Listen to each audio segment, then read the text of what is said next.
আসসালামু আলাইকুম ওয়া রাহমাতুল্লাহি ওয়া বারাকাতুহু। ইন্নাল হামদালিল্লাহ ওয়াস সালাতু ওয়াস সালামু আলা রাসূলিল্লাহ ওয়া আলা আলিহি ওয়া সাহবিহি আজমাইন ওয়া মান তাবি'আহুম বি ইহসানিন ইলা ইয়াউমিদ্দিন, আম্মা বা'দ। সম্মানিত ভিউয়ার্স, দর্শক ও শ্রোতাবৃন্দ, সকাল সন্ধ্যার দোয়া 21 পর্বে আমরা আরেকটি দোয়া নিব, যেটা খুবই গুরুত্বপূর্ণ দোয়া।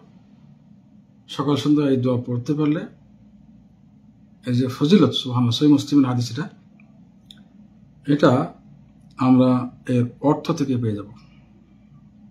3 বার পড়তে হবে। দোয়াটি হলো সুবহানাল্লাহি ওয়া বিহামদিহি আদাদা খালকিহি ওয়া রিদা নাফসিহি ওয়া জিনাতা আরশিহি ওয়া মিদাদা কালিমাতিহি। অর্থাৎ, আমি আল্লাহ তাআলার প্রশংসার সাথে পবিত্রতা বর্ণনা করছি। কতটুকু প্রশংসা এবং পবিত্রতা বর্ণনা করতে হবে? প্রশংসা এবং পবিত্রতা। প্রশংসা বর্ণনা করছি, আল্লাহ তাআলার প্রশংসা করছি, এবং আল্লাহ তাআলার পবিত্রতা বর্ণনা করছি, দুটি। কতটুকু? আল্লাহ তাআলার মাখলুক বা সৃষ্টি জীব এর সংখ্যার সমতুল্য বা সংখ্যা পরিমাণ। আর কি? আল্লাহ তাআলা যত রাজি হন, সন্তুষ্টি আছে আল্লাহ তাআলার, এই সন্তুষ্টির সংখ্যা সমতুল্য বা সমপরিমাণ। আর কি?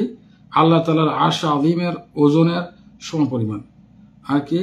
আল্লাহ তাআলার যত কালিমা আছে, আল্লাহ তাআলার অগণিত অসংখ্য, আল্লাহ তাআলা বাণী সময় লেখার যে কালিমার যে আছে, আপনার কালি, বাণী সময় আল্লাহ লেখার যে কালি আছে, এই কালির পরিমাণ আমি আল্লাহ তাআলার পবিত্রতা বর্ণনা করছি এবং প্রশংসা করছি।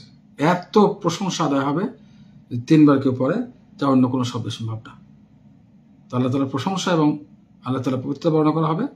আল্লাহ তাআলার সৃষ্টি সমতুল্য, আল্লাহ তাআলার রেজামন্দি বা খুশি সমতুল্য, আল্লাহ তাআলার আরশ আযীমের ওজন সমতুল্য, এবং আল্লাহ তাআলার যে কালিমা বাণী, এই লেখার যে কালি, এর সমতুল্য প্রশংসা করছি এবং পবিত্রতা বর্ণনা করছি, অথবা পবিত্রতা বর্ণনা করছি এবং প্রশংসা করছি।